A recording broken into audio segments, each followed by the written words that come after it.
মানুষ বুঝতে পারছে না যে এর ফলে কি হতে পারে। মেডিসিন বন্ধ হয়ে যেতে পারে, পরিবেশের মধ্যে অক্সিজেনের লেভেল কমে যাবে, ফ্রেশ বাতাস পাবে না মানুষ, ফ্রেশ খাবার পাবে না, ইকোনমি পড়ে যাবে, তেলের দাম বেড়ে যাবে, প্রেশিয়াস জিনিস পাবেন না, নিত্য প্রয়োজনীয় জিনিসের দাম বেড়ে যাবে। ওয়ার্ল্ড অ্যাফেয়ার্সে গিয়ে তাকিয়ে দেখেন যে ইন্নাল ইনসানা লাফি খুসর, মানুষ অবশ্যই ক্ষতির মধ্যে আছে। আল্লাহ পাক বলেছেন এই পৃথিবীতে মানুষের ক্ষতি দুই রকম হয়, ইহকালীন এবং পরকালীন। দুনিয়াতে যত করাপশন বা দুর্নীতি, এর মূল কেন্দ্র হচ্ছে মানুষ। প্রতিটা ক্ষেত্রে মানুষ ফিতনা ফাসাদ সৃষ্টি করেছে। আল্লাহ এই কথাটা বলেছেন, যাহারাল ফাসাদু ফিল বাররি ওয়াল বাহরি বিমা কাসাবাত আইদিন নাস। জলে স্থলে যত বিপর্যয় ছড়িয়ে পড়েছে এটা মানুষের হাতের কামাই, মানুষের হাতের কামাই। এমনকি আমরা পরিবেশটাকেও নষ্ট করে ফেলেছি, আবহাওয়াকে নষ্ট করে ফেলেছি, জলবায়ু নষ্ট করে ফেলেছি, পানির স্তর নিচে নামিয়ে দিচ্ছি, অপচয় করেছি। কোনো সেক্টর বাকি রাখি নাই ফাসাদ সৃষ্টি করতে। সামনে একটা বড় ফাসাদ অপেক্ষা করছে, আল্লাহ ভালো জানেন। একটা বড় মালহামা হবে পৃথিবীতে, মহাযুদ্ধ। এই যুদ্ধে পৃথিবীর অনেক মানুষ মারা যাবে, এমনটা হাদিসের মধ্যে এসেছে। কে জানে, আল্লাহ ভালো জানেন এটা কবে হবে, কত সালে, কিভাবে হবে। আল্লাহ ভালো জানেন, এমন হতেও পারে এটাই সেই পারমাণবিক যুদ্ধের সূচনা, আল্লাহু আলাম।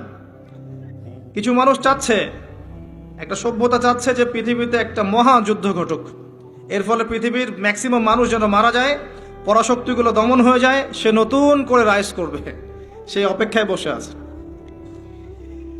প্রথম বিশ্বযুদ্ধের পরে একটা কান্ট্রি বিশ্বের রুলিং স্টেট হয়েছে, দ্বিতীয় বিশ্বযুদ্ধের পর আরেকটা কান্ট্রি বিশ্বের রুলিং স্টেট হয়েছে।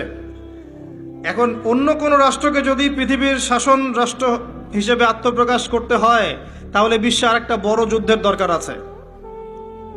জ্ঞানী মানুষ ইশারা বুঝবেন, তারা এই চেষ্টাই করছে। এভাবে বিশ্বের পরাশক্তিগুলোকে তারা লড়িয়ে দেওয়ার চেষ্টা করছে, এবং পিছন থেকে তারা দাবার গুটি চালছে, তারা সামনে আসবে না। এগুলো তারা বুঝবে যাদের দু চোখ আছে, খিদর আলাইহিস সালামের মতো। তারা বুঝবে না, লাহুম কুলুবুন লা ইয়াফকাহুনা বিহা ওয়া লাহুম আযানুন লা ইয়াসমাউনা বিহা ওয়া লাহুম আ'য়ুনুন লা ইউবসিরুনা বিহা উলাইকা কাল আনআম বাল হুম আদাল। এই শ্রেণীর মানুষ এগুলো বুঝবে না। তো পৃথিবীর প্রতিটা ক্ষেত্রে ফাসাদ মানুষ সৃষ্টি করেছে, আর মানুষের জন্য এই পৃথিবীর ক্ষতি অপেক্ষা করছে, পরকালীন ক্ষতি অপেক্ষা করছে। মানুষ বুঝতে পারছে না যে এর ফলে কি হতে পারে। মেডিসিন বন্ধ হয়ে যেতে পারে, পরিবেশের মধ্যে অক্সিজেনের লেভেল কমে যাবে, ফ্রেশ বাতাস পাবে না মানুষ, ফ্রেশ খাবার পাবে না, ইকোনমি পড়ে যাবে, তেলের দাম বেড়ে যাবে, প্রেশিয়াস জিনিস পাবেন না, নিত্য প্রয়োজনীয় জিনিসের দাম বেড়ে যাবে। এখনকার গুলো আরো অনেক শক্তিশালী, একটা বোমা একটা রাষ্ট্রকে উড়িয়ে দেওয়ার জন্য যথেষ্ট। মানুষ কঙ্কাল ছাই হয়ে যাবে, কিচ্ছু করতে পারবে না। আর যেসব রাষ্ট্রের এই ক্ষেপণাস্ত্র প্রতিরক্ষা ব্যবস্থা নাই, তাদের অবস্থা তো আরো অবস্থা খারাপ। কথা বুঝতে পারছেন না? ক্ষেপণাস্ত্র প্রতিরক্ষা ব্যবস্থা থাকে, কেউ যদি মিসাইল ছোড়ে সেটাকে আকাশেই ধ্বংস করা যায়। সেই প্রতিরক্ষা ব্যবস্থা যাদের নাই, তাদের কি অবস্থা হবে চিন্তা করতে পারে। এই মালহামায় মুসলিমরাও জড়িয়ে যাবে, কারণ বিশ্ব এখন একটা, যেটা আমরা বলি যে গ্রামের মতো, ভিলেজ, একটা ওয়ার্ল্ড ভিলেজ, বিশ্ব একটা গ্রামের মতো হয়ে গেছে এখন। একদিকে ঢিল পড়লে আর একদিকে প্রভাব পড়বে, তাই পুরো বিশ্ব একটা পরিবারের মতো হয়ে গেছে। একদিকে সমস্যা সৃষ্টি হলে সমস্ত বিষয়ের দিকে ইফেক্ট হবে, প্রত্যেকটা রাষ্ট্র ইফেক্টেড হবে। তো কেউই আমরা ক্ষতি থেকে মুক্ত নই, না দুনিয়ার ক্ষতি না পরকালে। আর পরকালের ক্ষতি তো আপনারা আমার চেয়ে ভালো জানেন। মানুষের জন্য অপেক্ষা করছে পরকালের সওয়াল জবাব, কবরের আযাব, মিজান, পুলসিরাত, জান্নাত, জাহান্নাম। ইন্নাল ইনসানা লাফি খুসর। তারপরেও মনে হয় আমাদের চালচলন দেখলে যে ক্ষতি আমাদেরকে স্পর্শ করবে না। আমাদের ব্যাপারটা অনেকটা এমন যে আরে অন্যদিকে কি হয় হোক, আমি তো ভালো আছি। যখন সবকিছু নষ্ট হয়ে যায় তখন নিজেও ভালো থাকা যায় না। থাকা যায়? যখন সবকিছু নষ্ট হয়ে যায় তখন নিজেও আর ভালো থাকা যায় না। তো আমাদের ভাগ্যেও ক্ষতি অপেক্ষা করছে, এটা সময়ের ব্যাপার মাত্র। এখনো যদি আমরা সচেতন না হই, নিজেদের ফিউচারের চিন্তা না করি, নিজেদের আমল, আকীদা, পরিবার, রিজিক এগুলোকে না গুছিয়ে নেই, তাহলে সমস্যা আছে। আমরা কি সমস্যায় পড়তে চাই? আল্লাহ পাক আমাদের সবার আকীদাকে পরিশুদ্ধ করুন, আমিন। বেশি থেকে বেশি নেক আমল করার তৌফিক দান করুন, আমিন। আমাদের পরিবারগুলোকে আল্লাহ পাক জান্নাতি পরিবার রূপে কবুল করে নিন, আমিন। সবাইকে আল্লাহ পাক হালাল রিজিকের ব্যবস্থা করে দিন। দিন ইসলামকে প্রতিষ্ঠা করার তৌফিক আল্লাহ পাক আমাদেরকে দান করুন। এবার আসেন, আল্লাহ 4টা কাজের কথা বলেছেন এই সূরার মধ্যে। ইল্লাল্লাযীনা আমানু ওয়া আমিলুস সলিহাত ওয়া তাওয়াসাউ বিল হক ওয়া তাওয়াসাউ বিস সবর। এই 4টা কাজ যে মুমিনরা করতে পারবে, মুসলিমরা করতে পারবে, আল্লাহ পাক তাদেরকে ফিতনা থেকে বাঁচিয়ে রাখবেন ইনশাআল্লাহ তাআলা। 1 নম্বর কাজ ঈমান। ঈমানের পিলার কয়টা? 3টা? 6টা? কয়টা? ইসলামের পিলার 5টা, ঈমানের পিলার কয়টা? 6টা। আল্লাহর প্রতি বিশ্বাস 1 নাম্বার, ফেরেশতাগণের প্রতি বিশ্বাস 2 নাম্বার, 3 নাম্বার আসমানি কিতাব সমূহে বিশ্বাস, 4 নাম্বার নবী রসুলগণে বিশ্বাস, 5 নাম্বার পরকালে বিশ্বাস, ওয়াল ইয়াউমিল আখির, পরকালে বিশ্বাস, আর 6 নাম্বার হচ্ছে তাকদীর বা ভাগ্যের ভালো মন্দের প্রতি বিশ্বাস। এগুলোকে 3টা কাজ করতে হয়। মনে বিশ্বাস করতে হয়, মুখে স্বীকৃতি প্রদান করতে হয়, এবং কাজে বাস্তবায়ন করতে হয়। কেউ যদি খালি বলে, মুখে বলে লা ইলাহা ইল্লাল্লাহ, কাজ নাই, চলবে? তো এই 3টা হচ্ছে আমাদের ঈমানকে টিকিয়ে রাখার মূল মন্ত্র। মনে বিশ্বাস, মৌখিক স্বীকৃতি এবং কাজে বাস্তবায়ন। আল্লাহ পাক আমাদের সবাইকে এটা করার তৌফিক দান করুন। এই ঈমান আনার পরে আমলে সালেহ করতে হয়। আমলে সালেহ কি জিনিস? সহজ কথায় বলছি, কোরআন এবং সুন্নায়, কোরআন এবং হাদিসে আল্লাহ এবং তার রাসূল সাল্লাল্লাহু আলাইহি ওয়াসাল্লাম যতগুলো কাজ করতে বলেছেন সেগুলো করা হচ্ছে আমলে সালেহ। এবং কোরআন এবং সুন্নায় আল্লাহ এবং তার রাসূল যত বিষয় থেকে নিষেধ করেছেন সেগুলো থেকে দূরে থাকাও হচ্ছে আমলে সালেহ। কথা কি বোঝা যায়? যেমন আল্লাহ পাক সালাত আদায় করতে বলেছেন, 5 ওয়াক্ত আদায় করি তো আমরা, এটা আমলে সালেহ। আল্লাহ পাক যাকাত দিতে বলেছেন, নেশাব পরিমাণ সম্পত্তি হলে যাকাত দেই তো আমরা, এটা আমলে সালেহ। দেখছেন ভয়েস কমে গেছে। যাকাত সবাই দেন? সবাই যাকাত দেয় না। সবাই যদি যাকাত দিত, বাংলাদেশের যাদের যাকাত ফরজ হয়েছে এরা যদি সবাই ঠিকঠাক যাকাত দিত, অথবা যাকাত আদায় করা যেত সবার কাছ থেকে, বাংলাদেশের একটা মানুষ না খেয়ে মারা যেত না। চ্যালেঞ্জ করলাম, একটা মানুষও না, ইনশাআল্লাহ তাআলা, ইনশাআল্লাহ তাআলা। এবং ওই চায়না রাশিয়া যে বড় বড় প্রকল্পগুলো করে, ওর চেয়ে বড় প্রকল্প আমরা করতে পারতাম ইনশাআল্লাহ। আমাদের সম্পদের অভাব হতো না। আমরাই তো যাকাত দেই না, আমরাই তো ট্যাক্স দেই না, কর দেই না, আমরাই তো ফাঁকিবাজি করি, দুর্নীতি করি, আমরাই আমাদের সম্পদ লুটে পুটে খাই। তখন গিয়ে বাইরের বিশ্বের কাছে আমাদেরকে লোন নিয়ে আসতে হয়, ওয়ার্ল্ড ব্যাংকের কাছে, IMF এর কাছে। আবার সেই লোন শোধ করতে হয় চড়া সুদে। ওই সুদ আপনার পকেট থেকে যায়, আমার পকেট থেকেই যায়। দাড়ি ডুবে রেখে ভাবছেন যে সুদ খান না? সবাই সুদ খাই। কে বলেছে সুদ খান না আপনি? ওয়ার্ল্ড অ্যাফেয়ার্স বোঝেন না তাই। আমরা যদি সবাই যাকাত দিতে পারতাম, দাঁড়ানোর ক্ষমতা ছিল না আমাদের সামনে। প্রতিটা সেক্টরে আমরা উন্নতি করতে পারতাম, শুধুমাত্র ইকোনমিক সেক্টরে না, সমরাস্ত্র ক্ষেত্রে, মিলিটারি ক্ষেত্রে, অস্ত্রশস্ত্রের ক্ষেত্রে, প্রযুক্তির ক্ষেত্রে, প্রত্যেকটা সেক্টরে বাংলাদেশ হতো সুপার পাওয়ার ইনশাআল্লাহ তাআলা। এটা সম্ভব ছিল, আমরা করতে দেইনি, বিকজ আমরা আমাদের যাকাত দেইনি। আমরা আমাদের অর্থনীতিকে সমৃদ্ধ করার চেষ্টা করি নাই। একটা জাতির অর্থনীতি একটা বেসিক জিনিস। ইকোনমিক সেক্টর যদি ডেভেলপ না হয়, আপনি যতই তাকবীর মারেন, নারায়ে তাকবীর, আল্লাহু আকবার, কিছু করতে পারবেন না। এটা বাস্তবতা। শুধু আইওয়াস শোডাউন করে লাভ নাই তো, প্র্যাকটিক্যাল হন। আমাদের মাথা পিছু আয় কত? জীবনযাত্রার মান কেমন? অনেক কষ্ট করা হয় এই সেক্টরে। এখন একটা লেভেলে এসেছে, এটা সত্য কথা, যে এখন এই সময় একটা লেভেলে এসেছে যে জীবনযাত্রার মান কিছুটা উন্নত হয়েছে, এটা সত্য কথা, আগের চেয়ে উন্নত হয়েছে। কিন্তু অনেক সেক্টর পড়ে আছে যেখানে আমরা কিছু করতে পারছি না, যেমন প্রযুক্তি খাত, সমরাস্ত্র ক্ষেত্র, অস্ত্রশস্ত্র, মিলিটারি সায়েন্স, অনেক ক্ষেত্র আছে যেখানে আমরা ওদের মতো করতে পারিনি, কারণ আমাদের ইকোনমিক বেসটা দুর্বল। আমাদেরকে ওদের সুদ নিতে হচ্ছে, ওদের কাছ থেকে দান নিতে হচ্ছে, এবং ওরা শুধু এমনি এমনি আমাদেরকে হেল্প করতে চায় না, ওরা ওদের স্বার্থ বজায় রেখেই আমাদেরকে হেল্প করতে চায়। যে উপকার করতে চায় টাকার ঝুলি নিয়ে বাস্কেট অফ মানি নিয়ে সামনে আসে, এমনি এমনি আসে না। ওরা ওদের স্বার্থ বুঝে শুনে এটা করতে চায়, চড়া সুদ নিবে তারা, এবং এগুলো সুদ দিতে দিতে আমাদের অবস্থা খারাপ হয়ে যায়। জাকাত দেন প্রিয় ভাইরা, জাকাত দেন। জাকাত আপনার ইকোনমিক সেকশনটাকে সাম্যাবস্থায় নিয়ে আসবে, এবং যাদেরকে আল্লাহ পাক কিছু ক্ষমতা দিয়েছেন তাদের উচিত, আমি সম্মানের সাথে বলবো, তাদের উচিত যে নিসাব পরিমাণ সম্পদ যাদের হয়েছে, মুসলিমদের অ্যাটলিস্ট, এটা তো অমুসলিমদের সাথে সম্পর্কিত না, মুসলিমদের নিসাব পরিমাণ সম্পদ যাদের হয়েছে, এই জাকাতটাকে সুষ্ঠুভাবে আদায় করার একটা সিস্টেম চালু করেন। দেখবেন ইনশাআল্লাহ তাআলা ইকোনমিক সেকশন অনেক ডেভেলপড হবে ইনশাআল্লাহ। আমরা আমাদের টাকা দিয়ে চলবো। আমাদের দেশে কি ফলে না বলেন তো? এমন কোন জিনিস আছে যেটা আমাদের দেশে ফলে না? কোন মৌলিক চাহিদা, খাদ্য, বস্ত্র, বাসস্থান, চিকিৎসা, শিক্ষা, কোন সেক্টরটাতে আমরা পিছিয়ে আছি বলেন তো? প্রতিটা জিনিস আল্লাহ পাক এই বাংলাদেশকে উজাড় করে দিয়েছেন। ভালো করে চিন্তা, সমুদ্র আছে আপনার, নদী আছে আপনার সবুজ শ্যামল মাঠ দিয়ে ভর্তি, আপনার ধান, গম, পাট, কত কি যে হচ্ছে বাংলাদেশে, অবাক করা বিষয়।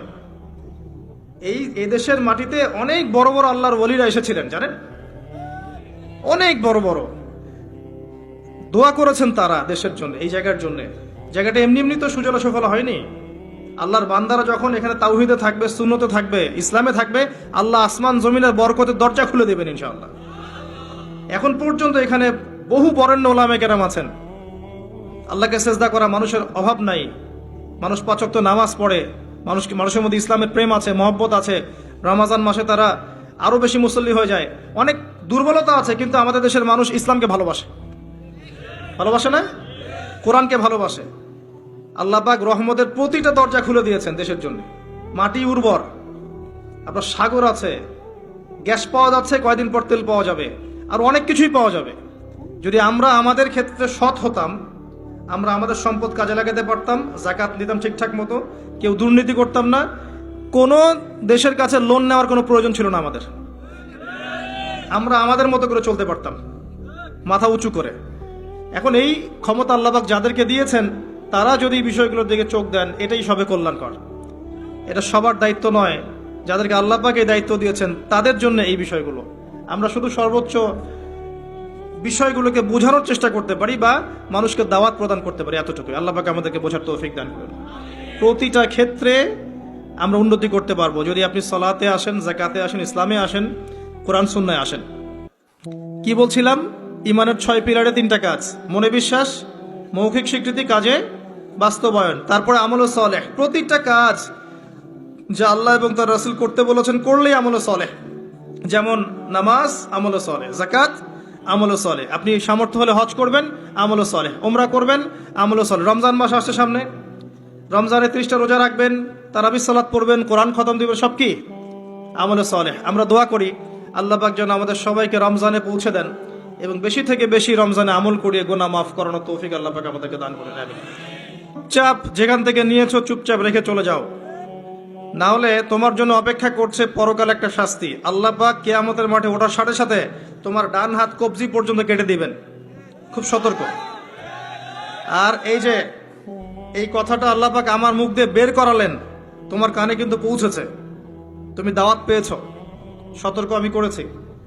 চুরির শাস্তি কবজি পর্যন্ত হাত কেটে ফেলা। আমাদের চুরির শাস্তি গণধোলাই দেয়া হয় না, এটা ঠিক না, এটা গায়ে আইন হাতে তুলে নেবেন না। শাস্তি হাত কেটে ফেলা এটা ইসলামিক লস, এখানে বাস্তবায়িত নাই, কিন্তু এটা লস। আল্লাহ পাক এটা করবেন কিন্তু পরকালে। সতর্ক, সাবধান থাকবেন। আর সিসকে চোরকে আর কত পিটাবেন? আপনার আমার মাথার উপরে তো অনেক বড় বড় চোর বসে থাকে, তখন কি করবেন? কোটটায় স্যুট পরে মানুষকে লুটছে। যত বেশি বাহ্যিক চাকচিক্য তত বড় প্রতারণা করা হয়, লুটপাট করা হয়। এগুলো তো আপনি কিছু করতে পারবেন না। যে ভাই এই কাজ করেছেন, আল্লাহর ওয়াস্তে এই বিষয়গুলো রেখে চলে যান, গোপনে রেখে চলে যান। ইনশাআল্লাহ আল্লাহ পাক আপনার পাপকে গোপন করে দিবেন, আল্লাহ আপনাকে মাফ করে দিবেন ইনশাআল্লাহ। আল্লাহকে ভয় করে এগুলো রেখে চলে যান। যদি আপনি এই হারাম টাকা নিজের পেটে ঢুকান, জাহান্নামের আগুন পেটে ঢুকাবেন। আল্লাহ পাক বোঝার তৌফিক দান করুন। আসেন, আমি লম্বা সময় আলোচনা করতে পারবো না, আমি গুটিয়ে নিব। আমরা আমলে সালেহের কথা বলছিলাম। প্রতিটা কাজ যদি আপনি নবী সাল্লাল্লাহু আলাইহি ওয়াসাল্লামের সুন্নাহ মতো করেন, আমলে সালেহ হবে। চরিত্র রক্ষা করার জন্য আপনি বিয়ে শাদী করেছেন, পরিবারকে ভরণ পোষণ করাচ্ছেন, এমনকি স্ত্রীর সাথে যে মিলিত হচ্ছেন, এটাও আপনার নেকি হবে ইনশাআল্লাহ। প্রতিটা কাজ। একই সাথে আরেকটা পয়েন্ট ভুলবেন না, কোরআন এবং সুন্নাতে আল্লাহ পাক যত বিষয়কে নিষেধ করেছেন, এই নিষেধগুলো বর্জন করার নামও কিন্তু আমলে সালেহ। শুধুমাত্র নেকি কাজ করব আর পাপ কাজ ছাড়বো না, এমনটা কিন্তু আমলে সালেহ নয়। যেমন আল্লাহ পাক শিরিক করতে নিষেধ করেছেন, শিরিক না করা আমলে সালেহ। কুফরি করতে নিষেধ করেছেন, কুফরি না করা আমলে সালেহ। আল্লাহ পাক বেদাত করতে নিষেধ করেছেন, বেদাতি আমল না করা কি আমলে সালেহ। আল্লাহ পাক হারাম খেতে নিষেধ করেছেন, হালাল খাওয়া আমলে সালেহ। আল্লাহ পাক পর্দা করতে বলেছেন, বেপর্দায় না চলা আমলে সালেহ। আল্লাহ পাক জেনার ধার কাছেও যেতে নিষেধ করেছেন, তাই চরিত্র রক্ষার জন্য বিয়ে করা কি আমলে সালেহ। প্রতিটা কাজ যা আল্লাহ করতে বলেছেন করা আমলে সালেহ, রাসূল করতে বলেছেন সাল্লাল্লাহু আলাইহি ওয়াসাল্লাম করা আমলে সালেহ। সেই প্রতিটা কাজ যা আল্লাহ এবং তার রাসূল নিষেধ করেছেন সেগুলো না করাও আমলে সালেহ। মনে থাকবে কথা। আমাদের একটা সমস্যা বলি এখন, আমরা যেটা করি সেটা হলো আমরা অনেক ভালো কাজ করি ঠিকই, কিন্তু আল্লাহর হারামগুলোকে ছাড়তে পারি না। কথা ঠিক না বেঠিক?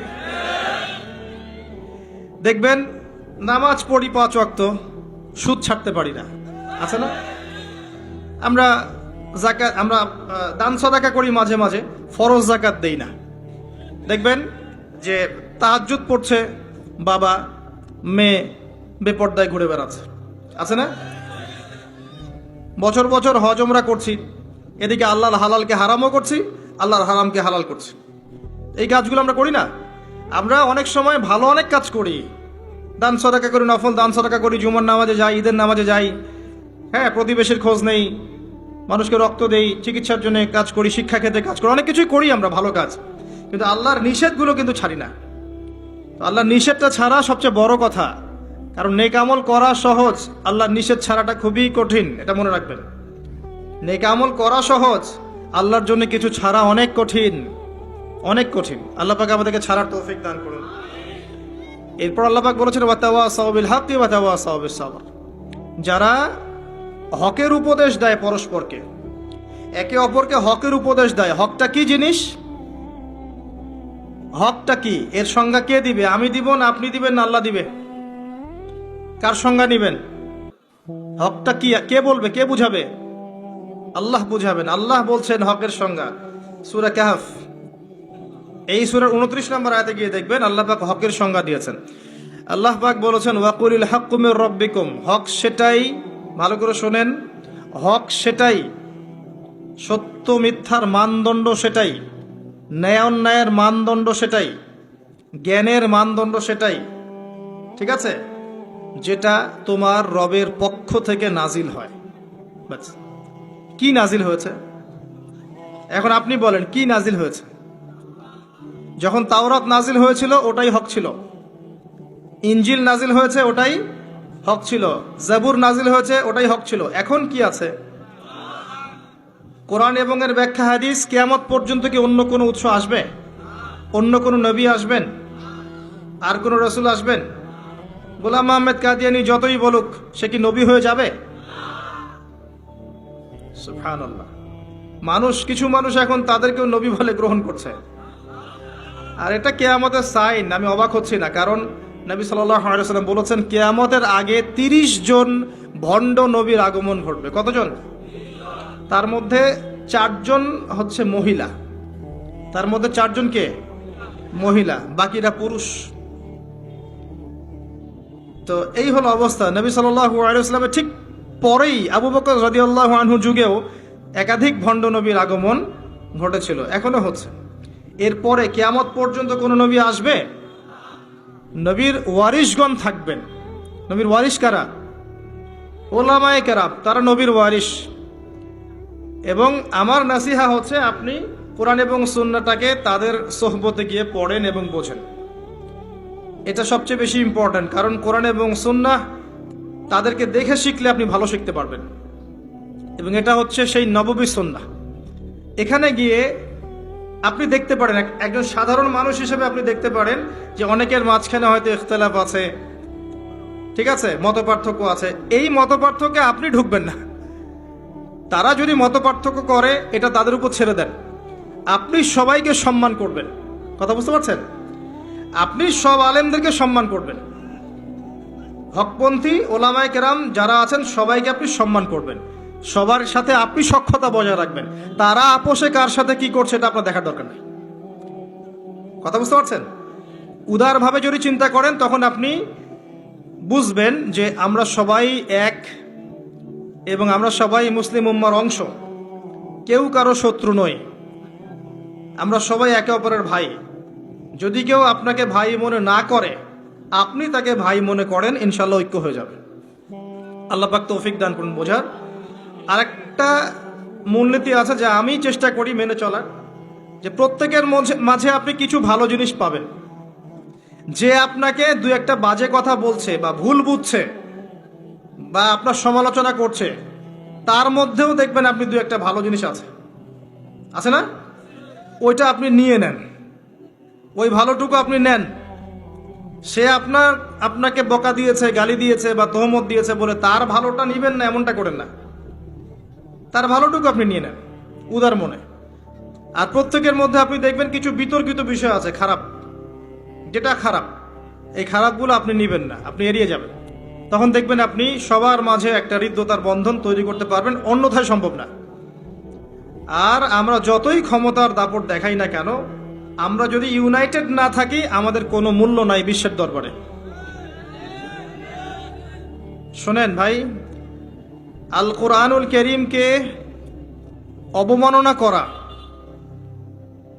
একজন অমুসলিম, একজন নাস্তিক বা একজন মুরতাদ কোরআনকে অবমাননা করেছে, এর চেয়ে বড় অবমাননা আমার দৃষ্টিতে এটাই যে কোরআনের একটা সরাসরি বিধানকে আমরা লঙ্ঘন করছি। আপনাকে দেখাচ্ছি আমি, আল্লাহ পাক বলেছেন ওয়া'তাসিমু বিহাবলিল্লাহি জামিআ, এটা প্রথম হুকুম। তোমরা আল্লাহর রজ্জুটা শক্ত করে ধরো, ওয়া'তাসিমু, শক্ত করে ধরো, জামিআন, ঐক্যবদ্ধভাবে, এভাবে আর কি, হাতের আঙ্গুলগুলোর মধ্যে কোনো ফাঁক নাই, এভাবে। সূরা সফ পড়ে দেখবেন, কান্নাহুম বুনিয়ানুম মারসুস, এভাবে আল্লাহ পাক ধরতে বলেছেন, এভাবে। এটা প্রথম হুকুম। তারপরেই আবার বলেছেন ওয়ালা তাফাররাকু, এরকম হয়ে যেও না। দুটো কথা, ধরো আর বিভক্ত হয়েও না। আমরা ধরিও নাই, বিভক্ত হয়েছি। এখন আপনি বলেন যে কোরআনুল কারীমকে একজন নাস্তিক, একজন মুরতাদকে অবমাননা করেছে, ও তো জানেই না যে কোরআন কি জিনিস। এটা বড় বিষয় না আমি জেনে বুঝে এই যে আয়াতগুলো মানছি না, এটা বড় বিষয়। কার দিকে চোখ তুলবেন আপনি? কার দিকে আঙ্গুল তুলবেন? নিজের দিকে আঙ্গুল তোলেন আগে নিজেদের আখের গোছান। আমি আল্লামা তকি উসমানী হাফিজাহুল্লাহ একটা বই থেকে একটা আয়াত স্মরণ করাই। একটা আয়াতকে নিয়ে তিনি একটা বই লিখে ফেলেছেন যে ইয়া আইয়ুহাল্লাযীনা আমানু আলাইকুম আনফুসাকুম লা ইয়াদুররুকুম মান দাল্লা ইন ইহতাদাইতুম ইলাল্লাহি মারজিউকুম জামিআন ফায়ুনাব্বিউকুম বিমা কুনতুম তা'মালুন। হে মুমিনগণ, তোমরা আগে নিজেরা নিজেদের নফসকে ঠিক করো, নিজের ঘর নিজে ঠিক করো, নিজের ঘর নিজে ঠিক করো, নিজের নফস নিজে ঠিক করো। আগে নিজের দিকে আঙ্গুল তোলেন। আমাদের দুর্বলতা কোথায়? আমাদের তাওহীদের সমস্যা আছে, সুন্নতে অনেক সময় সমস্যা আছে, রিজিকের সমস্যা আছে, ঐক্য নাই, মিল মহব্বত নাই, ইউনাইটেড প্ল্যাটফর্ম নাই। অন্যের দিকে আঙ্গুল তুলতে যাবেন কি জন্যে? আগে নিজে ঠিক করেন। আলাইকুম আনফুসাকুম, এখানে আমরা কোরআনের সরাসরি বিরোধিতা করেছি, লঙ্ঘন করেছি। এটা কোরআনের আরো বড় অবমাননা আমার দৃষ্টিতে। এজন্যই রিকোয়েস্ট করি যে অ্যাটলিস্ট অর্থগুলো বোঝার চেষ্টা করুন।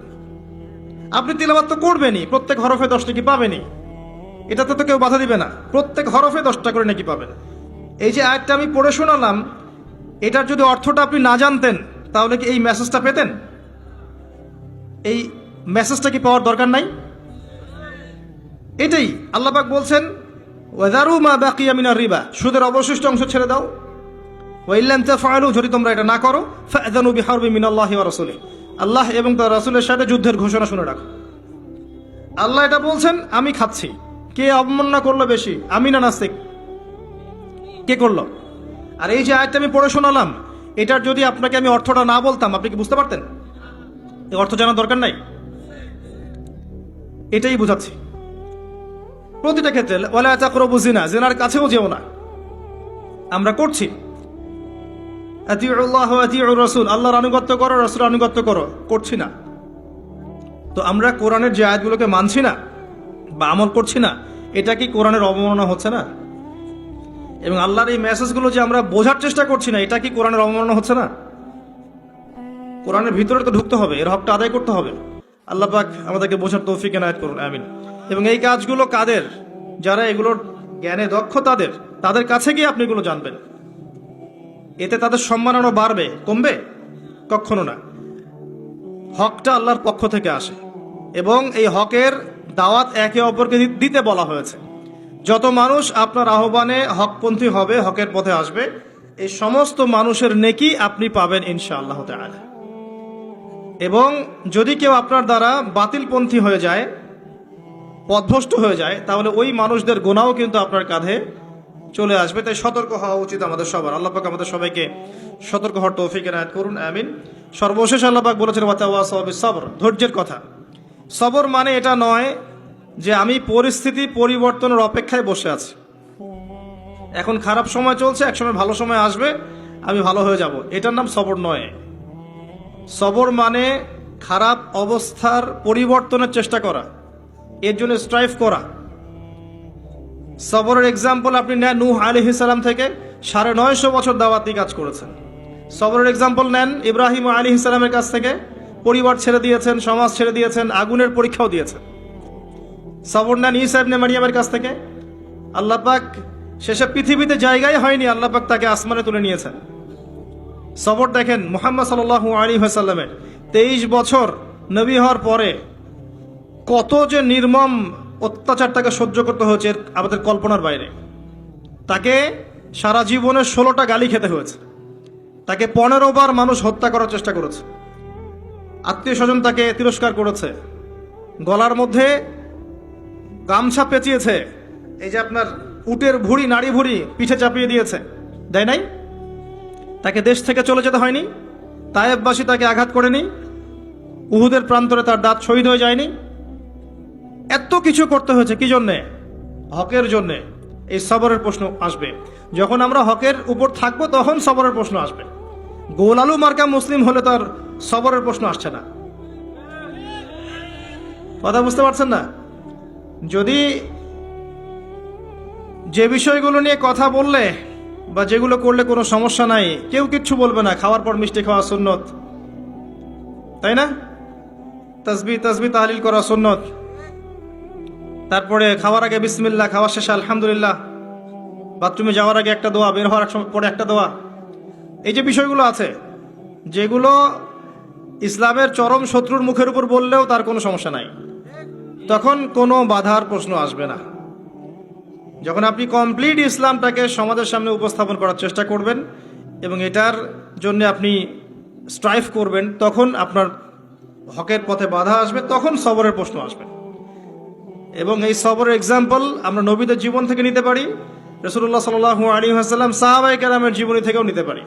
পবিত্র কুরআনুল কারীমের মধ্যে একটা সংক্ষিপ্ত এবং সারগর্ভ সূরা নাজিল করেছেন, তার নাম সূরাতুল আসর। আল্লাহ পাক এই সূরার মধ্যে মানব জাতির সাফল্যের, ইহকালীন কল্যাণ আর পরকালীন মুক্তির 4টা মৌলিক কাজ বলেছেন, যেটা আপনারা অনেকেই জানেন। আল্লাহ পাক প্রথমেই সময়ের কসম করেছেন, ওয়াল আসরি, সময়ের কসম, বা'দা আউযু বিল্লাহি মিনাশ শাইতানির রাজিম। সময়ের কসম করে আল্লাহ পাক বোঝাতে চাচ্ছেন সময় আমাদের জন্য খুবই প্রেশিয়াস বা মূল্যবান। সময় চলে গেলে ফিরে আসবে না। কিয়ামতের মাঠে যে 5টা প্রশ্ন হবে, তার মধ্যে প্রথম 2টাই কিন্তু সময় সংক্রান্ত। প্রথমটা হচ্ছে তোমার সারা জীবন কোন কাজে ব্যয় করেছো, দ্বিতীয়টা হচ্ছে তোমার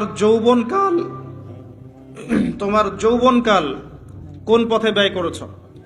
এই দুটো সময় সংক্রান্ত প্রশ্ন। আল্লাহ পাক এই সূরার মধ্যে ওয়াল আসরি দিয়ে শুরু করেছেন, সময়ের কসম। একই সাথে আল্লাহ রাব্বুল আলামিন সময়ের কসম করে আমাদেরকে অতীতের দিকে তাকাতে বলছেন।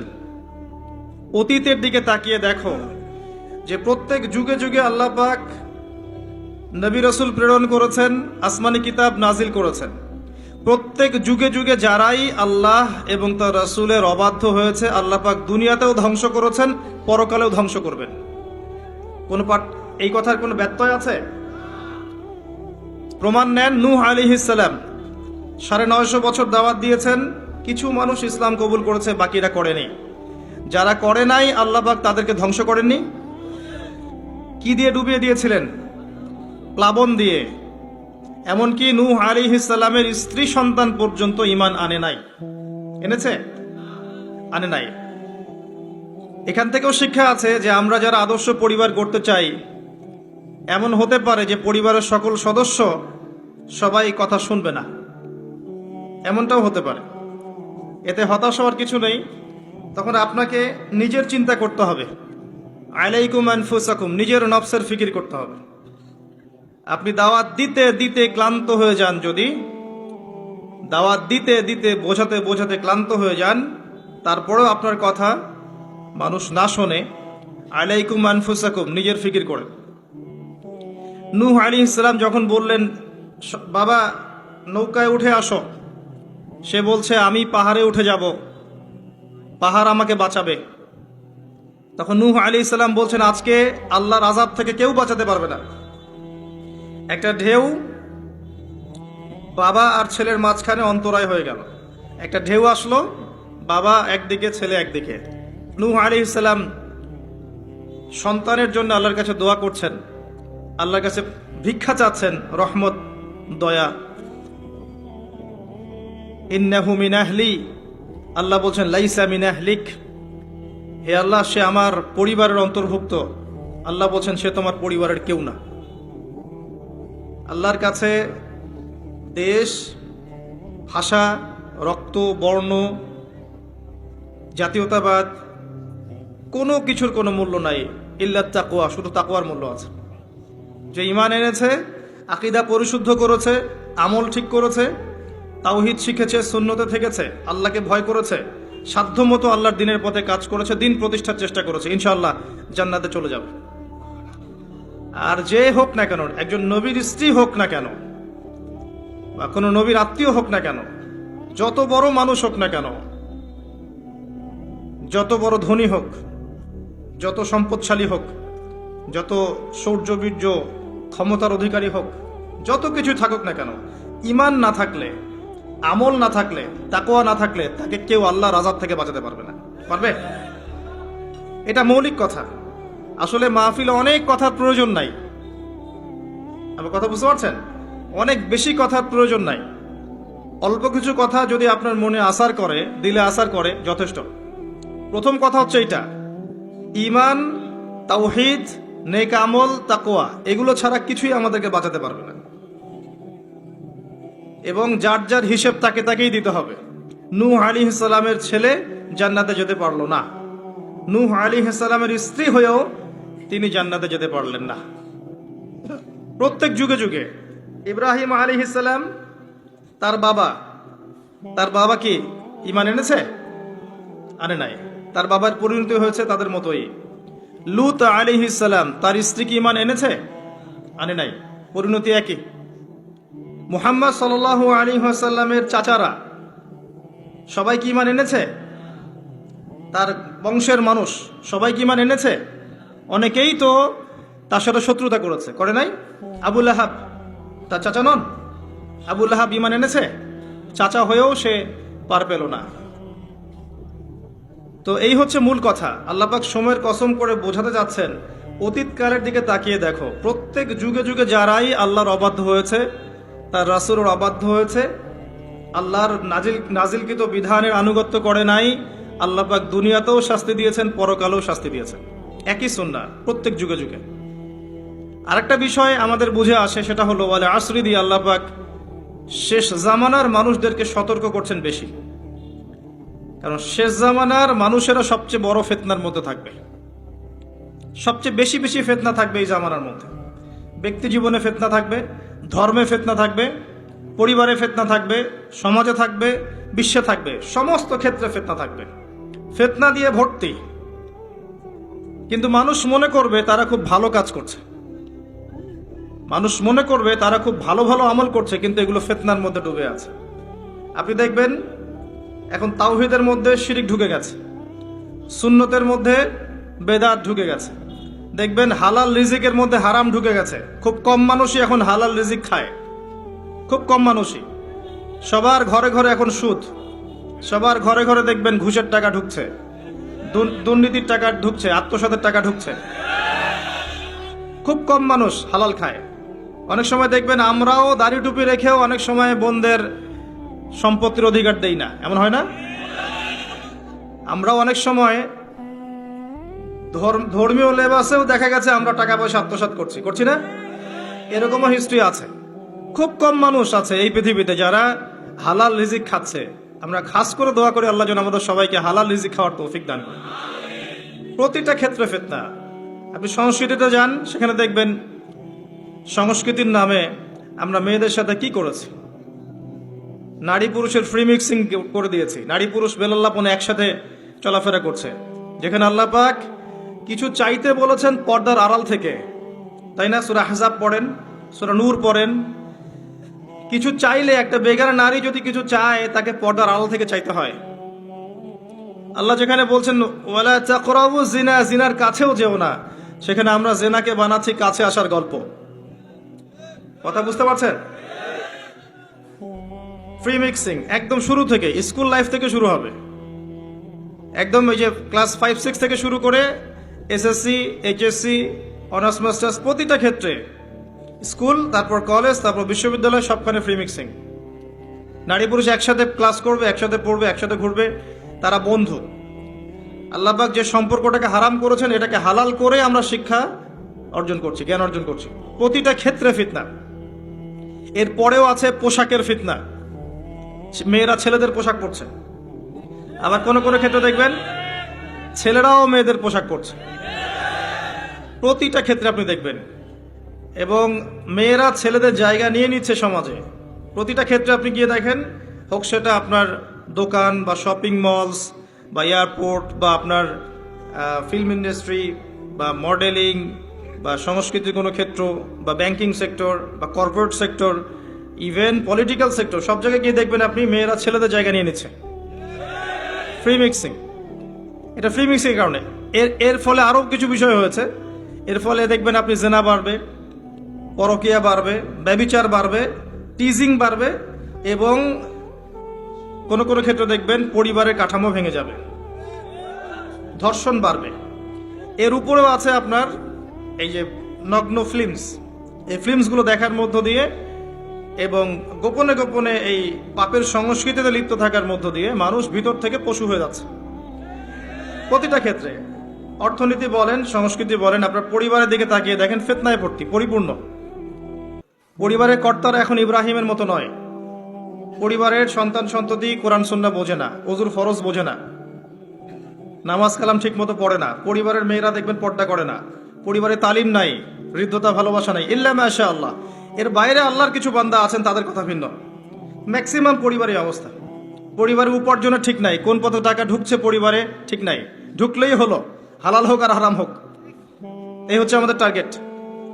এনি হাও, যে কোনো ভাবে আমাকে একটা জমি কিনতে হবে, বাড়ি করতে হবে, গাড়ি করতে হবে, স্ট্যাটাস বাড়াতে হবে, যেভাবেই হোক আমাকে এগুলো অর্জন করতে হবে। এই হচ্ছে আমাদের জীবনের উদ্দেশ্য। এখন ওয়ার্ল্ড অ্যাফেয়ার্সে গিয়ে তাকিয়ে দেখেন, এই যে ইন্নাল ইনসানা লাফি খুসর, মানুষ অবশ্যই ক্ষতির মধ্যে আছে। আল্লাহ পাক বলেছেন এই পৃথিবীতে মানুষের ক্ষতি দুই রকম হয়, ইহকালীন এবং পরকালীন। দুনিয়াতে যত করাপশন বা দুর্নীতি, এর মূল কেন্দ্র হচ্ছে মানুষ। প্রতিটা ক্ষেত্রে মানুষ ফিতনা ফাসাদ সৃষ্টি করেছে। আল্লাহ এই কথাটা বলেছেন, যাহারাল ফাসাদু ফিল বাররি ওয়াল বাহরি বিমা কাসাবাত আইদিন নাস। জলে স্থলে যত বিপর্যয় ছড়িয়ে পড়েছে, এটা মানুষের হাতের কামাই, মানুষের হাতের কামাই। এমনকি আমরা পরিবেশটাকেও নষ্ট করে ফেলেছি, আবহাওয়াকে নষ্ট করে ফেলেছি, জলবায়ু নষ্ট করে ফেলেছি, পানির স্তর নিচে নামিয়ে দিচ্ছি, অপচয় করেছি। কোনো সেক্টর বাকি রাখি নাই ফাসাদ সৃষ্টি করতে। সামনে একটা বড় ফাসাদ অপেক্ষা করছে, আল্লাহ ভালো জানেন। একটা বড় মালহামা হবে পৃথিবীতে, মহাযুদ্ধ। এই যুদ্ধে পৃথিবীর অনেক মানুষ মারা যাবে, এমনটা হাদিসের মধ্যে এসেছে। কে জানে, আল্লাহ ভালো জানেন এটা কবে হবে, কত সালে, কিভাবে হবে। আল্লাহ ভালো জানেন, এমন হতেও পারে এটাই সেই পারমাণবিক যুদ্ধের সূচনা, আল্লাহু আলাম। কিছু মানুষ চাচ্ছে, একটা সভ্যতা চাচ্ছে যে পৃথিবীতে একটা মহাযুদ্ধ ঘটুক, এর ফলে পৃথিবীর ম্যাক্সিমাম মানুষ যেন মারা যায়, পরাশক্তিগুলো দমন হয়ে যায়, সে নতুন করে রাইজ করবে, সেই অপেক্ষায় বসে আছে। প্রথম বিশ্বযুদ্ধের পরে একটা কান্ট্রি বিশ্বের রুলিং স্টেট হয়েছে, দ্বিতীয় বিশ্বযুদ্ধের পর আরেকটা কান্ট্রি বিশ্বের রুলিং স্টেট হয়েছে। এখন অন্য কোনো রাষ্ট্রকে যদি পৃথিবীর শাসন রাষ্ট্র হিসেবে আত্মপ্রকাশ করতে হয়, তাহলে বিশ্বে আরেকটা বড় যুদ্ধের দরকার আছে। জ্ঞানী মানুষ ইশারা বুঝবেন, তারা এই চেষ্টাই করছে। এভাবে বিশ্বের পরাশক্তিগুলোকে তারা লড়িয়ে দেওয়ার চেষ্টা করছে, এবং পিছন থেকে তারা দাবার গুটি চালছে, তারা সামনে আসবে না। এগুলো তারা বুঝবে যাদের দু চোখ আছে, খিদর আলাইহিস সালামের মতো। তারা বুঝবে না, লাহুম কুলুবুন লা ইয়াফকাহুনা বিহা ওয়া লাহুম আযানুন লা ইয়াসমাউনা বিহা ওয়া লাহুম আ'য়ুনুন লা ইউবসিরুনা বিহা উলাইকা কাল আনআম বাল হুম আদাল। এই শ্রেণীর মানুষ এগুলো বুঝবে না। তো পৃথিবীর প্রতিটা ক্ষেত্রে ফাসাদ মানুষ সৃষ্টি করেছে, আর মানুষের জন্য এই পৃথিবীর ক্ষতি অপেক্ষা করছে, পরকালীন ক্ষতি অপেক্ষা করছে। মানুষ বুঝতে পারছে না যে এর ফলে কি হতে পারে। মেডিসিন বন্ধ হয়ে যেতে পারে, পরিবেশের মধ্যে অক্সিজেনের লেভেল কমে যাবে, ফ্রেশ বাতাস পাবে না মানুষ, ফ্রেশ খাবার পাবে না, ইকোনমি পড়ে যাবে, তেলের দাম বেড়ে যাবে, প্রেশিয়াস জিনিস পাবেন না, নিত্য প্রয়োজনীয় জিনিসের দাম বেড়ে যাবে। এখনকারগুলো আরো অনেক শক্তিশালী। একটা বোমা একটা রাষ্ট্রকে উড়িয়ে দেওয়ার জন্য যথেষ্ট। মানুষ কঙ্কাল ছাই হয়ে যাবে, কিচ্ছু করতে পারবে না। আর যেসব রাষ্ট্রের এই ক্ষেপণাস্ত্র প্রতিরক্ষা ব্যবস্থা নাই, তাদের অবস্থা তো আরো অবস্থা খারাপ। কথা বুঝতে পারছেন না? ক্ষেপণাস্ত্র প্রতিরক্ষা ব্যবস্থা থাকে, কেউ যদি মিসাইল ছোড়ে সেটাকে আকাশেই ধ্বংস করা যায়। সেই প্রতিরক্ষা ব্যবস্থা যাদের নাই, তাদের কি অবস্থা হবে চিন্তা করতে পারে। এই মালহামায় মুসলিমরাও জড়িয়ে যাবে, কারণ বিশ্ব এখন একটা, যেটা আমরা বলি যে গ্রামের মতো, ভিলেজ, একটা ওয়ার্ল্ড ভিলেজ, বিশ্ব একটা গ্রামের মতো হয়ে গেছে এখন। একদিকে ঢিল পড়লে আরেকদিকে এর প্রভাব পড়বে। তাই পুরো বিশ্ব একটা পরিবারের মতো হয়ে গেছে। একদিকে সমস্যা সৃষ্টি হলে সমস্ত বিষয়ের দিকে ইফেক্ট হবে, প্রত্যেকটা রাষ্ট্র ইফেক্টেড হবে। তো কেউই আমরা ক্ষতি থেকে মুক্ত নই, না দুনিয়ার ক্ষতি না পরকালে। আর পরকালের ক্ষতি তো আপনারা আমার চেয়ে ভালো জানেন। মানুষের জন্য অপেক্ষা করছে পরকালের সওয়াল জবাব, কবরের আযাব, মিজান, পুলসিরাত, জান্নাত, জাহান্নাম। ইন্নাল ইনসানা লাফি খুসর। তারপরেও মনে হয় আমাদের চালচলন দেখলে যে ক্ষতি আমাদেরকে স্পর্শ করবে না। আমাদের ব্যাপারটা অনেকটা এমন যে আরে অন্যদিকে কি হয় হোক, আমি তো ভালো আছি। যখন সবকিছু নষ্ট হয়ে যায় তখন নিজেও ভালো থাকা যায় না। থাকা যায়? যখন সবকিছু নষ্ট হয়ে যায় তখন নিজেও আর ভালো থাকা যায় না। তো আমাদের ভাগ্যেও ক্ষতি অপেক্ষা করছে, এটা সময়ের ব্যাপার মাত্র। এখনো যদি আমরা সচেতন না হই, নিজেদের ফিউচারের চিন্তা না করি, নিজেদের আমল, আকীদা, পরিবার, রিজিক এগুলোকে না গুছিয়ে নেই, তাহলে সমস্যা আছে। আমরা কি সমস্যায় পড়তে চাই? আল্লাহ পাক আমাদের সবার আকীদাকে পরিশুদ্ধ করুন, আমিন।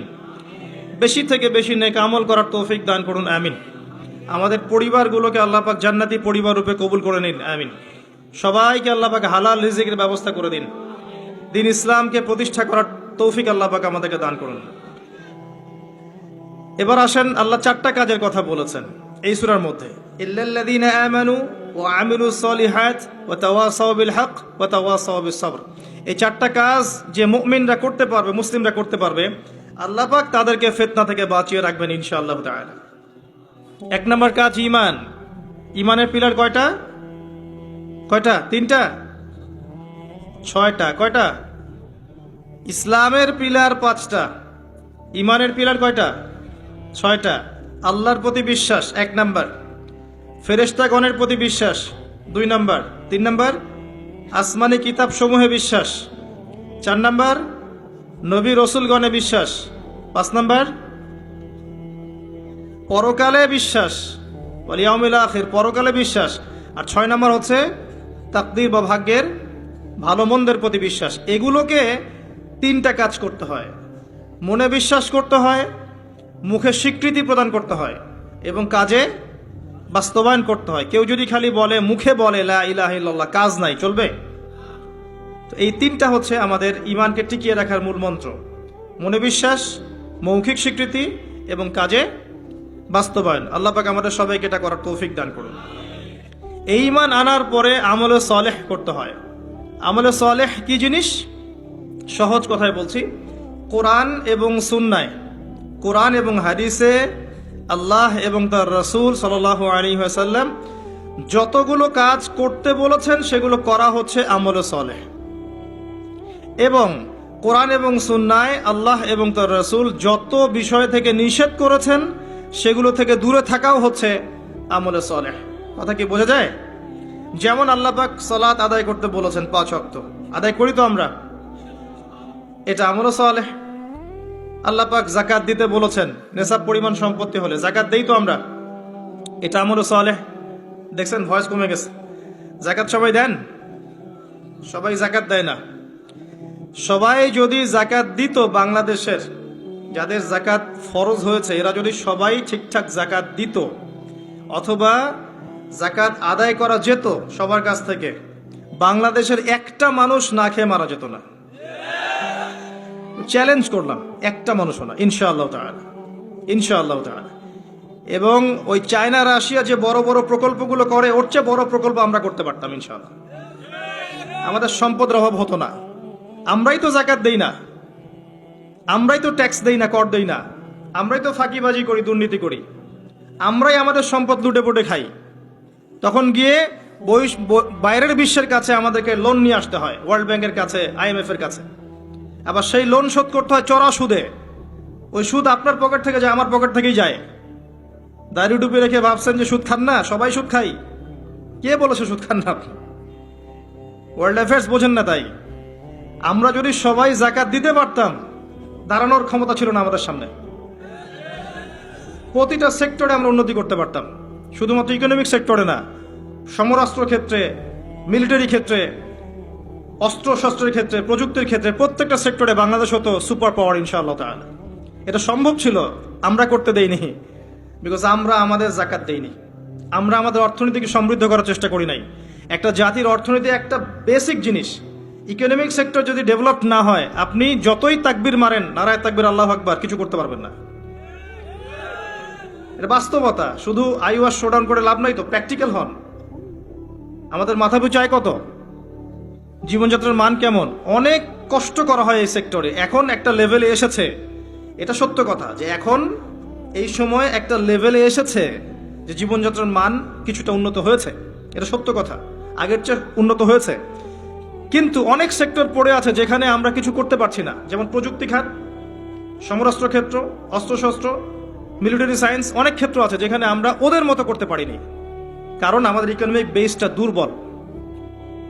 আমাদেরকে ওদের সুদ নিতে হচ্ছে, ওদের কাছ থেকে দান নিতে হচ্ছে, এবং ওরা শুধু এমনি এমনি আমাদেরকে হেল্প করতে চায় না, ওরা ওদের স্বার্থ বজায় রেখেই আমাদেরকে হেল্প করতে চায়। যে উপকার করতে চায়, টাকার ঝুলি নিয়ে, বাস্কেট অফ মানি নিয়ে সামনে আসে, এমনি এমনি আসে না। ওরা ওদের স্বার্থ বুঝে শুনে এটা করতে চায়, চড়া সুদ নিবে তারা, এবং এগুলো সুদ দিতে দিতে আমাদের অবস্থা খারাপ হয়ে যায়। যাকাত দেন প্রিয় ভাইরা, যাকাত দেন। যাকাত আপনার ইকোনমিক সেকশনটাকে সাম্যাবস্থায় নিয়ে আসবে, এবং যাদেরকে আল্লাহ পাক কিছু ক্ষমতা দিয়েছেন, তাদের উচিত, আমি সম্মানের সাথে বলবো, তাদের উচিত যে নিসাব পরিমাণ সম্পদ যাদের হয়েছে, মুসলিমদের অ্যাটলিস্ট, এটা তো অমুসলিমদের সাথে সম্পর্কিত না, মুসলিমদের নিসাব পরিমাণ সম্পদ যাদের হয়েছে, এই যাকাতটাকে সুষ্ঠুভাবে আদায় করার একটা সিস্টেম চালু করেন। দেখবেন ইনশাআল্লাহ তাআলা ইকোনমিক সেকশন অনেক ডেভেলপড হবে ইনশাআল্লাহ আযজা ওয়া জাল। আমরা আমাদের টাকা দিয়ে চলবো। আমাদের দেশে কি ফলে না বলেন তো? এমন কোন জিনিস আছে যেটা আমাদের দেশে ফলে না? কোন মৌলিক চাহিদা, খাদ্য, বস্ত্র, বাসস্থান, চিকিৎসা, শিক্ষা, কোন সেক্টরটাতে আমরা পিছিয়ে আছি বলেন তো? প্রতিটা জিনিস আল্লাহ পাক এই বাংলাদেশকে উজাড় করে দিয়েছেন। ভালো করে চিন্তা, সমুদ্র আছে আপনার, নদী আছে আপনার সবুজ শ্যামল মাঠ দিয়ে ভর্তি, আপনার ধান, গম, পাট, কত কি যে হচ্ছে বাংলাদেশে, অবাক করা বিষয়। এই দেশের মাটিতে অনেক বড় বড় আল্লাহর ওলিরা এসেছিলেন, জানেন? অনেক বড় বড় দোয়া করেছেন তারা দেশের জন্য, এই জায়গার জন্য। জায়গাটা এমনি এমনি তো সুজলা সুফলা হয়নি। আল্লাহর বান্দারা যখন এখানে তাওহীদে থাকবে, সুন্নতে থাকবে, ইসলামে থাকবে, আল্লাহ আসমান জমিনের বরকতের দরজা খুলে দেবেন ইনশাআল্লাহ। এখন পর্যন্ত এখানে বহু বরেণ্য ওলামা কেরাম আছেন। আল্লাহকে সেজদা করা মানুষের অভাব নাই। মানুষ 5 ওয়াক্ত নামাজ পড়ে, মানুষের মধ্যে ইসলামের প্রেম আছে, মহব্বত আছে। রমাজান মাসে তারা আরো বেশি মুসল্লি হয়ে যায়। অনেক দুর্বলতা আছে, কিন্তু আমাদের দেশের মানুষ ইসলামকে ভালোবাসে, ভালোবাসে না? কোরআনকে ভালোবাসে। আল্লাহ পাক রহমতের প্রতিটা দরজা খুলে দিয়েছেন দেশের জন্য। মাটি উর্বর, আপনার সাগর আছে, গ্যাস পাওয়া যাচ্ছে, কয়দিন পর তেল পাওয়া যাবে, আর অনেক কিছুই পাওয়া যাবে। যদি আমরা আমাদের ক্ষেত্রে সৎ হতাম, আমরা আমাদের সম্পদ কাজে লাগাতে পারতাম, জাকাত নিতাম ঠিকঠাক মতো, কেউ দুর্নীতি করতাম না, কোনো দেশের কাছে লোন নেওয়ার কোনো প্রয়োজন ছিল না আমাদের। আমরা আমাদের মতো করে চলতে পারতাম, মাথা উঁচু করে। এখন এই ক্ষমতা আল্লাহ পাক যাদেরকে দিয়েছেন, তারা যদি এই বিষয়গুলোর দিকে চোখ দেন, এটাই সবে কল্যাণকর। এটা সবার দায়িত্ব নয়। যাদেরকে আল্লাহ পাক এই দায়িত্ব দিয়েছেন তাদের জন্য এই বিষয়গুলো। আমরা শুধু সর্বোচ্চ বিষয়গুলোকে বোঝানোর চেষ্টা করতে পারি বা মানুষকে দাওয়াত প্রদান করতে পারি, এতটুকুই। আল্লাহ পাক আমাদেরকে বোঝার তৌফিক দান করেন। প্রতিটা ক্ষেত্রে আমরা উন্নতি করতে পারবো যদি আপনি সালাতে আসেন, যাকাতে আসেন, ইসলামে আসেন, কোরআন সুন্নায় আসেন। কি বলছিলাম? ইমানের 6 পিলারে 3টা কাজ: মনে বিশ্বাস, মৌখিক স্বীকৃতি, কাজে বাস্তবায়ন, তারপরে আমল সালেহ। প্রতিটা কাজ যা আল্লাহ এবং তার রাসূল করতে বলেছেন করলেই আমল সালেহ।